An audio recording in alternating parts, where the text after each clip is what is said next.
여러분 잘 지내셨습니까? 어제가 부부의 날이었습니다. 그죠? 제가 최근에 은혜 받은 시가 있어가지고 그 시를 저희 부모님에게도 보내고 미국에 있는 저희 아내에게도 보내고 저희 여동생과 누나에게 그 시를 보냈습니다. 그 시의 제목은 너무 그러지 마시오요. 나태주 시인이 쓰신 시인데요. 이 시를 보냈는데 여동생이 답장이 왔어요. 오빠야, 나한테 뭐 감정 있나? 저는 그게 아니고 이 시를 제가 읽고 너무 감동을 받고 또 하나님 믿는 사람들의 그런 부부의 모습이 아름답게 그려져 있어서 제가 너무 우리 가족들을 축복하고 싶어서 그렇게 했는데 오히려 여동생의 반응은 제가 뭐라도 섭섭함이 있어가지고 본인한테 하는 줄 알고 그렇게 저한테 연락이 왔더라고요. 한번 시를 제가 한번 낭독해 올리겠습니다. 이 시는 나태주 시인은요, 공주에서 평생 교직 생활을 하셨던 국어 선생님입니다. 근데 이분이 췌장암이 걸려서 병원에 사형 언도를 받고 얼마 살지 못한다는 의사의 말을 듣고 병원에 입원해 있을 때에 이 시인이, 나태주 시인이 쓴 시입니다. 너무 그러지 마시어요. 너무 섭섭하게 그러지 마시어요. 하나님, 저에게가 아니에요. 저의 아내 되는 여자에게 그렇게 하지 말아달라는 말씀이에요. 이 여자는 젊어서부터 병과 함께 약과 함께 산 여자예요. 세상에 대한 꿈도 없고 그 어떤 사람보다도 죄를 안 만든 여자예요. 신발장에 구두도 많지 않은 여자고요. 한 남자 아내로서 그림자로 살았고 두 아이 엄마로서 울면서 기도하는 능력밖에 없었던 여자이지요. 자기의 이름으로 꽃밭 한 평, 채전밭 한 떼기 가지지 않은 여자예요. 남편 되는 사람이 운전조차 할 줄 모르고 쑥맥이라서 언제나 버스만 타고 다닌 여자예요.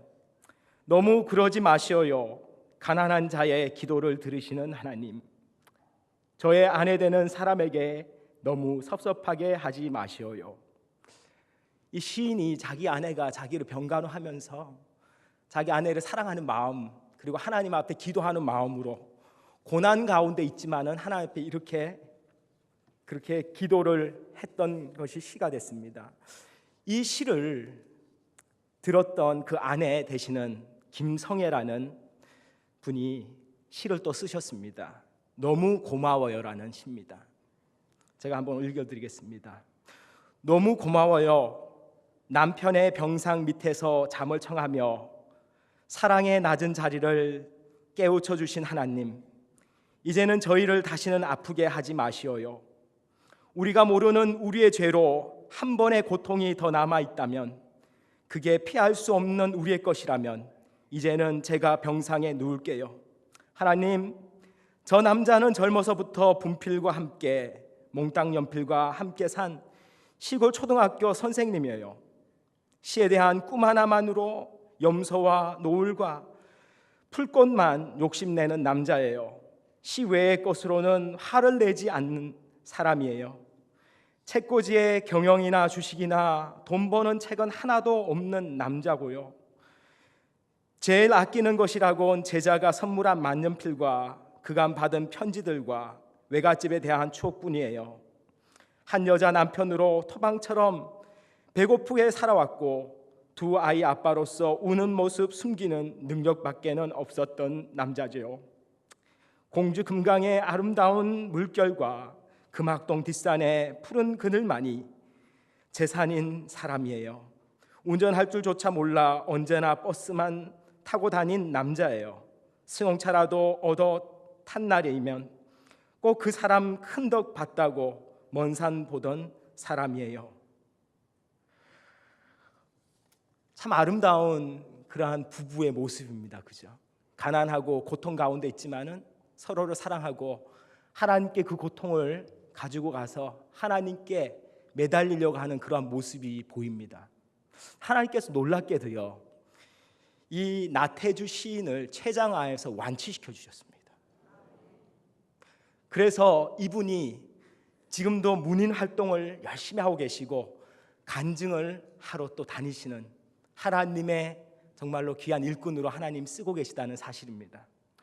오늘 저는 여러분과 함께 시편 31편을 보려고 합니다. 시편 31편은 한 단어로 요약하자면 고통이라는 단어로 요약할 수 있습니다. 우리 삶에서 우리가 피할 수 없는 것이 있다면 고통입니다. 아마 여기 앉아 계시는 모든 분들이 마음의 한 구석에는 어떠한 고통, 문제, 고난이라는 것이 여러분에게 있을 줄로 믿습니다. 한센병 치료의 세계적인 권위자가 있습니다. 폴 브랜드라는 박사가 그가 이렇게 말했습니다. 고통을 만드신 하나님께 감사하라. 나는 그가 그보다 더 좋은 일을 하실 수 있다는 것을 믿지 않는다라고 말했습니다. 이 난센병, 문둥병을 평생 고치신 치료하신 이분이 왜 그렇게 말씀하시냐? 문둥병자에게 가장 큰 문제는 감각이 없다는 겁니다. 고통을 느끼지 못하는 겁니다. 그래서 문둥병자가 어느 날은 화로에 뭘 구워 먹는데 손을 넣어서 그냥 빼더랍니다. 그걸 보면서 야, 우리 인간에게 고통이 있다는 것이 얼마나 감사한 것인가. 고통이 있기 때문에 우리의 몸이 면역 체계가 발동되고요. 우리에게 고통이 있기 때문에 우리의 인생에서 하나님을 찾을 수 있는 하나님의 축복의 통로를 보여주신 줄 믿습니다. 그래서 고통이라는 것은 위장된 그러한 하나님의 축복이라고 그렇게 말씀하고 있습니다. 1절 말씀에 한번 보시면은요, 여호와여 내가 주께 피하오니 나를 영원히 부끄럽게 하지 마시고 주의 공의로 나를 건지소서. 공의라는 것은 하나님께서 언약을 통해서 자기 백성들과 맺으신 약속입니다. 근데요, 공의라는 것은 바른 것입니다. 옳은 것입니다. 근데 하나님의 공의는 하나님께서 옳은 분이시고 선하시고 바르신 분이기 때문에 우리 인간을 구원하시겠다는 약속이 그 가운데 들어 있습니다. 시편 기자가 너무너무나 힘드니까 하나님 앞에 내가 주님께 피합니다. 내가 주님을 나의 피난처로 삼습니다. 하나님 나를 건져 주십시오 라고 기도하고 있습니다. 3절 말씀에 그의 고백입니다. 주는 나의 반석과 산성이시니 그러므로 주의 이름을 생각하셔서 나를 인도하시고 지도하소서. 시편 기자는 누구냐면 다윗입니다. 다윗이 하나님 앞에서 하나님 당신은 나의 반석이시오 나의 산성 되십니다. 이 말은 높은 곳에 있는 큰 바위와 같아서 외적들이 침입해 올 수도 없는 하나님께서 안전하게 보호해 주시는 그러한 천연 요새를 뜻하고 있습니다. 우리의 인생에 하나님께서 우리의 반석과 산성이 되신 줄로 믿습니다. 이 시편 기자는 주의 이름을 인하여 라고 말씀하고 있습니다. 주의 이름을 인하여. 하나님, 그 말은 주님, 나는 주님밖에 없습니다. 하나님, 나를 주님 손에 맡깁니다. 하나님께서 나의 구원자가 되시고 나의 능력이 되셔서 하나님께서 나를 구원해 달라고 기도하고 있습니다. 4절 말씀은 그들이 나를 위하여 비밀이 친 그물에서 빼내소서 주는 나의 산성이시니이다. 시편 기자는 자기 자신을 마치 사냥감으로 비유하고 있습니다. 악한 자들이 그물을 쳐서 사냥감을 잡듯이 자신이 그러한 것에 걸려서 어떻게 할 줄을 모르는 상황 가운데서 5절의 말씀 같이 한번 읽어보겠습니다. 내가 나의 영을 주의 손에 부탁하나이다. 진리의 하나님 여호와여 나를 속량하셨나이다.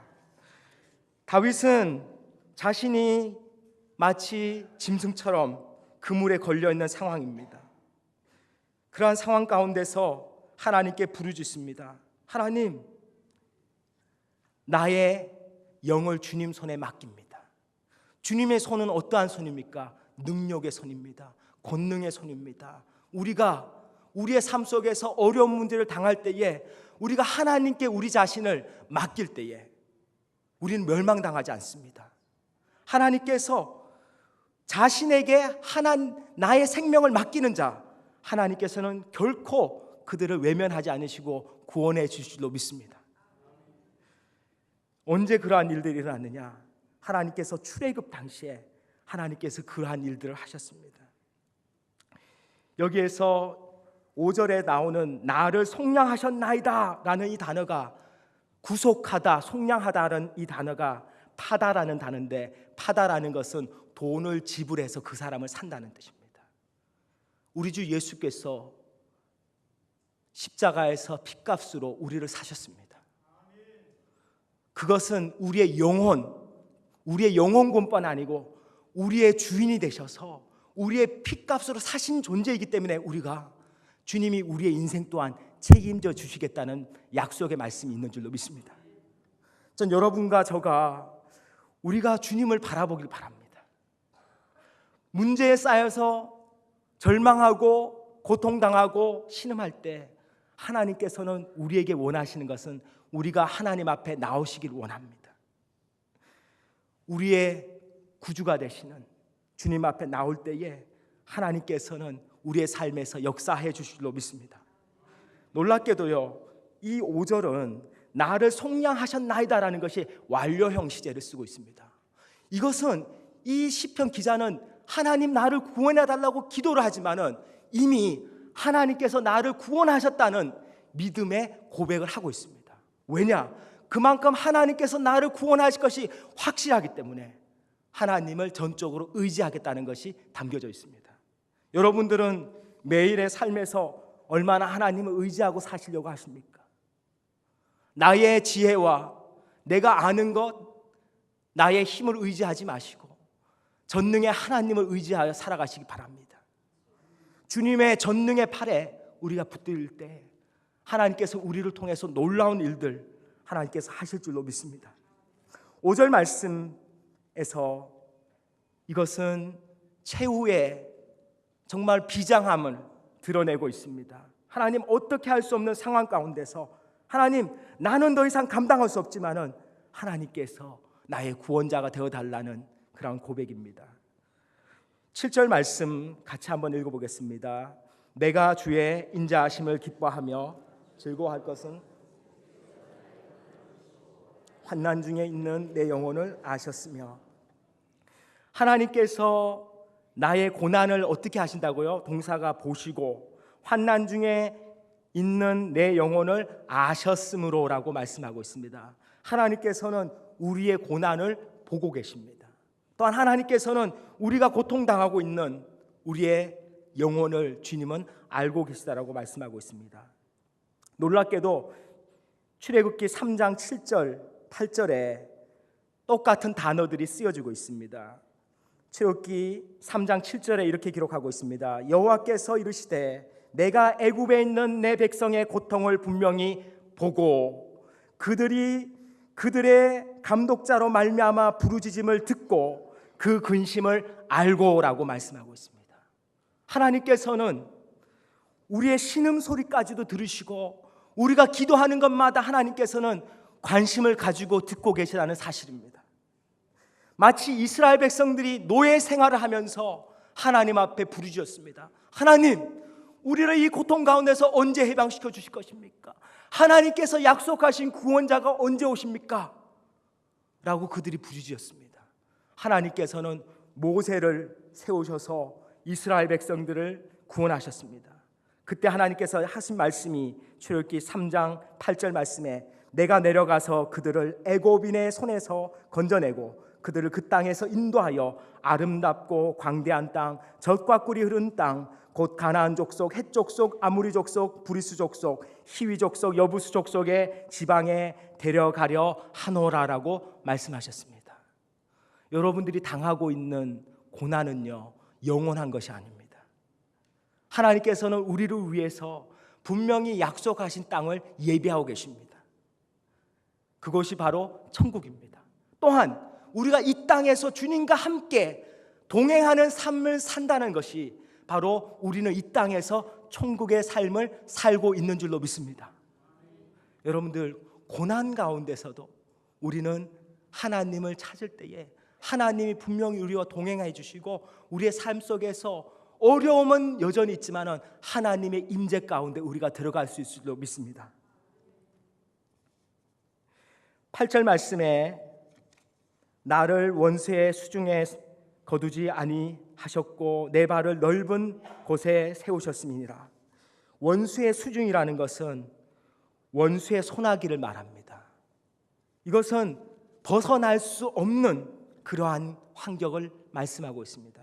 근데 하나님께서 어떻게 하시냐? 그 발을 넓은 곳으로 세워주신다라고 말씀하고 있습니다. 넓은 곳이라는 것은 고통과 불행에서 벗어나서 자유롭게 다닐 수 있는 곳입니다. 넓은 곳이라는 것은 바로 하나님께서 우리를 위해서 하나님께서 피난처로 만들어주신 곳인 줄 믿습니다. 제가 최근에 읽은 책이 오카는 목사님의 고난에는 이유가 있다라는 그 책입니다. 근데 그 책에서 오카는 목사님이 이렇게 이야기하시더라고요. 우리의 삶 속에서 하나님께서 우리가 어려운 가운데서 하나님을 찾을 때에 하나님은 그 골방 같은 데서 우리를 만나 주신다. 그리고 하나님께서는 그 가운데서 하나님의 임재와 평안을 체험하게 하시고 또한 그것을 통해서 그 문제들을 이겨낼 수 있는 힘을 주신다라고 말씀하고 있습니다. 넓은 곳이라는 것은 또한 무슨 의미가 있냐? 오늘의 고난을 딛고 우리가 바라볼 수 있는 내일을 말씀하고 있습니다. 저는 사실 제가 5년 동안 지금 저희 가족들과 떨어져 살면서 하나님 앞에 상당히 많은 원망을 했습니다. 하나님, 왜 나에게 이런 고난을 주십니까? 왜 어려움을 주십니까? 라고 제 마음에 많이 있었습니다. 근데요, 참 놀라운 것은 지금까지 한 번도 그렇게 해보지 못했는데 올해 들면서 하나님이 그러한 것들을 내려놓게 하시는 거예요. 하나님, 앞으로 하나님께서 보니까 야곱이 라헬을 위해서 7년을 수일같이 일했다라는 말씀을 보면서 하나님 5년이지만은 하나님께서 7년이라도 하나님 앞에 맡기겠습니다 라는 고백을 하게 됐습니다. 근데 놀라운 것은요, 그때서부터 저희 아내가 전화를 하면서 저한테 빨리 오라고, 나 혼자 애들 못 키우겠다고 하는 거예요. 아니, 그 전까지는 잘하던 사람이 최근에 들어가지고 빨리 오라고 그러는 거예요. 근데 중요한 것은요, 우리가 하나님 앞에 우리의 삶을 맡기는 겁니다. 왜냐? 하나님께서 가장 좋은 계획을 가지고 계시고 하나님은 선하시고 하나님은 인자하신 줄 믿습니다. 중요한 것은요, 하나님께서 우리가 고난 가운데 있을지라도 하나님께서 우리를 쓰셔서 하나님의 선하신 일들을 한다면은요, 하나님께서는 나를 통해서 하나님의 역사를 이루어가고 계시다는 것인 줄 믿습니다. 여러분 삶 속에서도 어려움이 있으시잖아요. 그렇지만은 그 어려움을 통해서도 하나님께서는 하나님의 일들을 신실하게 감당하고 계시다는 사실입니다. 성경에 이런 말씀이 있더라고요. 무명한 자 같으나 유명한 자요, 죽은 자 같으나 보라 우리가 살아있고, 징계받는 자 같으나 죽임을 당하지 아니하고, 근심하는 자 같으나 항상 기뻐하고, 가난한 자 같으나 많은 사람을 부유하게 하고, 아무것도 없는 자 같으나 모든 것을 가진 자라고 고린도후서 6장 9절 이하에서 말씀하고 있습니다. 저와 여러분은요, 예수 그리스도가 우리 안에 계십니다. 세상 사람들이 볼 때는 우리는 아무것도 아닌 사람인 것 같지만은 우리는 하나님 앞에서 하나님의 자녀요, 하나님께서 우리를 보석과 같이 여기시는 자인 줄 믿습니다. 또한 우리는 이 세상에서 다 가지지 못했어요. 하지만은 예수 그리스도를 가짐으로 말미암아 우리는 이 세상 모든 것들을 소유하고 있는 것이고, 이 세상 모든 주권을 가지고 계신 그분을 섬기는 종들인 줄로 믿습니다. 그래서 여러분들, 고난이 있다 할지라도 우리는 고개를 들고 살아야 됩니다. 하나님을 바라보시고 이 세상 가운데서 당당하게 살아가야 할 줄로 믿습니다. 9절 말씀 보시면은요, 9절의 말씀 같이 한번 읽겠습니다. 여호와여, 내가 고통 중에 있사오니 내게 은혜를 베푸소서. 내가 근심 때문에 눈과 영혼과 몸이 쇠하였나이다. 이 시편 기자가 마음에 근심이 너무 많으니까 어떠한 상황이냐, 눈과 영혼과 몸이 쇠해졌다고 말합니다. 근데 원어상에서는 이 눈이라는 단어가 몸 전체를 나타내는 그러한 기관이라고 말씀하고 있습니다. 그래서 이 사람은 지금 눈이 나빠졌다는 몸 전체가 상했다는 것이고, 영혼과 몸이 쇠하여졌다는 것은, 이 말은 이 사람의 생명이 지금 얼마 남지 않았음을 의미하는 단어입니다. 근데 그러한 가운데서도 시편 기자는 뭐라고 말씀하느냐? 내게 은혜를 베푸소서. 하나님, 우리가 어떠한 상황 가운데 있지라도, 하나님, 우리가 내일 죽는다 할지라도 하나님, 나에게 은혜를 베풀어 주십시오. 하나님만을 매달리고 살아가야 할 줄 믿습니다. 10절 말씀에 내 일생을 슬픔으로 보내며 나의 연수를 탄식으로 보내며 내 기력이 나의 죄악 때문에 약하여지며 나의 뼈가 쇠하도다 라고 말씀합니다. 이 사람은 건강에 더 나빠지는 상황 가운데서 이제는 정신적인 그러한 어려움까지도 가지고 있는 것을 말합니다. 근데 이 사람이 그냥 하나님 앞에 절망하고 있는 것이 아니고 하나님 앞에 나아갑니다. 13절 말씀 또 보시면은요, 내가 무리의 비방을 들으며 사방이 두려움으로 쌓였나이다. 그들이 나를 치려고 함께 의논할 때에 내 생명을 빼앗기로 꾀하였나이다. 이 시편 기자는 육신적으로도 너무너무나 피폐한 지금 어려운 상황인데, 이제는 주변에 있는 원수들까지도 자신을 애워싸는 그런 상황입니다. 그런 원수들이 어떻게 하느냐? 비방을 말합니다. 명예를 실추시키기 위해서 소문을 퍼뜨리고, 사방을 둘러싸며 라고, 사방이 두려움으로 둘러싸였다고 말합니다. 공포와 공포스러운 일들로 이 사람의, 다윗의 주변이 이미 둘러쳐 포위되어 있는 상황 가운데 놓여 있습니다.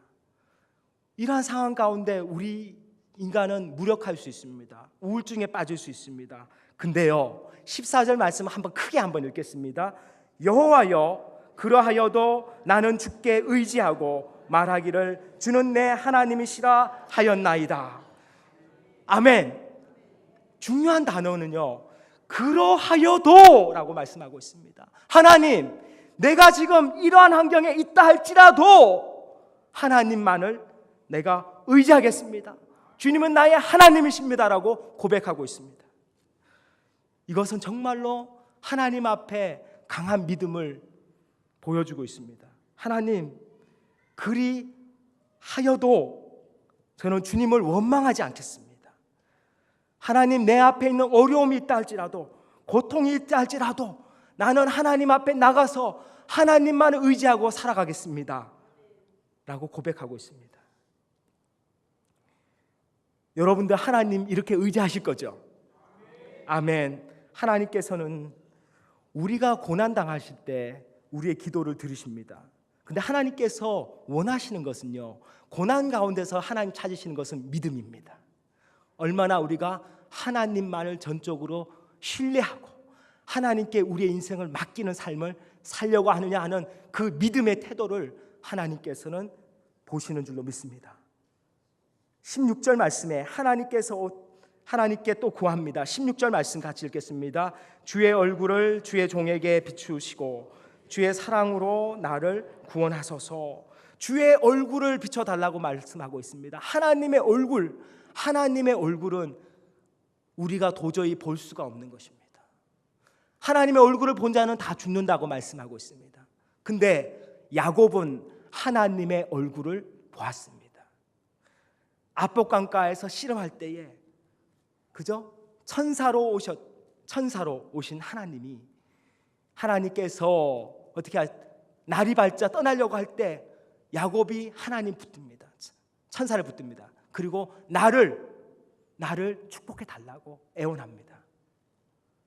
근데요, 그 천사가 환대뼈를 나가게 하지만은 야곱이 깨달은 것은 은혜라는 것입니다. 내가 하나님의 얼굴을 봤는데 살아있는 거예요. 하나님의 얼굴을 비춰준다는 것은요, 우리에게 엄청난 은혜를 주신다는 겁니다. 은혜라는 이 단어는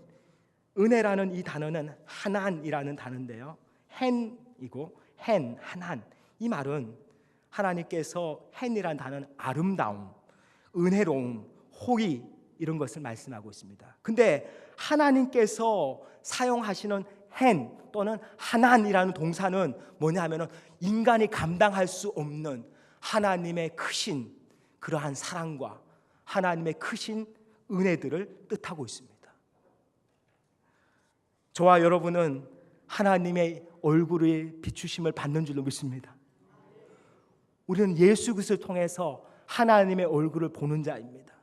하나님께서 예배 가운데 우리가 목사들이 축도할 때 하나님의 은총이 여러분들에게 또 우리 성령을 통해서 임하실 줄로 믿습니다.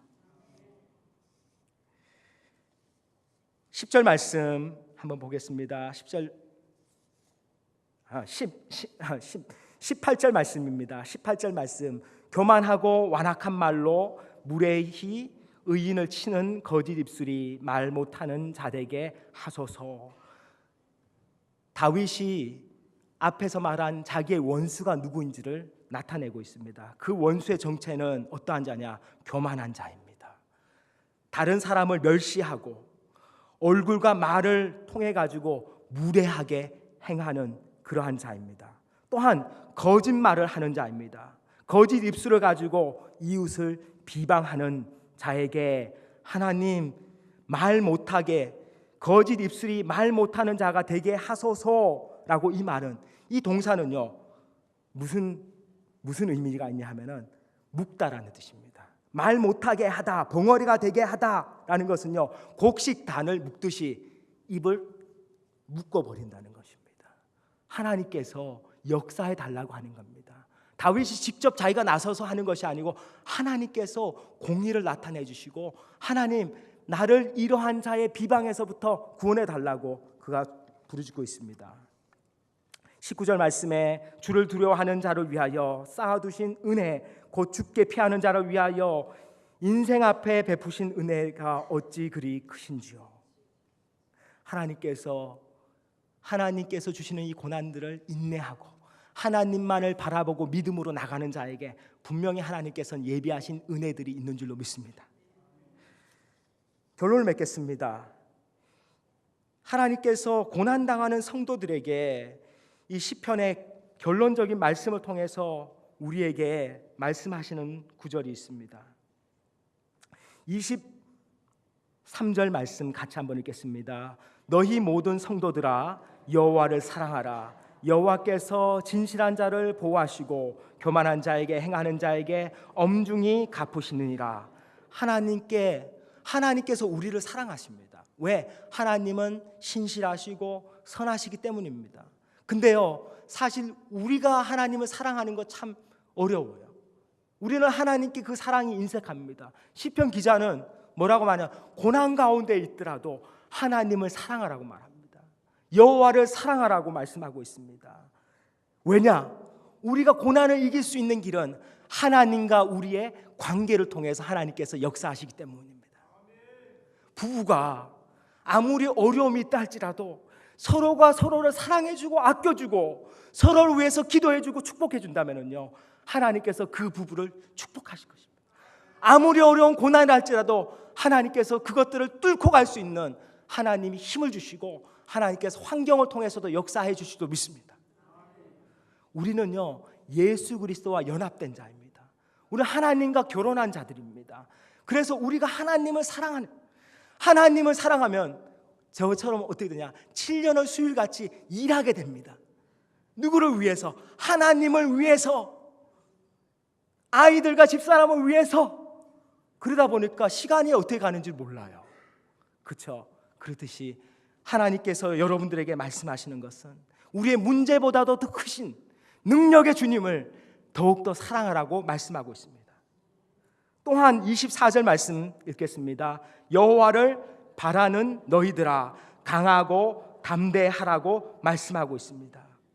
너희가 고난 속에서 겁먹지 말고 오히려 너희가 하나님 말씀을 더 먹음으로 말미암아 더 강해지고 하나님 앞에 의지함으로 말미암아 기도할 때에 하나님의 능력을 체험하는 삶을 살라라고 말씀해 주고 있습니다. 이사야서 43장에 이렇게 기록하고 있습니다. 내가 물 가운데로 지날 때에 내가 너와 함께 할 것이라. 강을 건넌 때에 물이 너를 침몰하지 못할 것이며 내가 불 가운데로 지날 때에 타지도 아니할 것이요 불꽃이 너를 사르지도 못하리라. 아멘. 하나님께서 우리를 어떻게 가시냐? 우리를 생명보자기에 싸가지고 그 고난을 사실 우리가 걸어가는 것이 아니고 하나님께서 우리를 인도하시고 품에 안으시고 하나님의 독수리의 날개끈을 아래 하나님께서 우리를 인도하여 가실 줄로 믿습니다.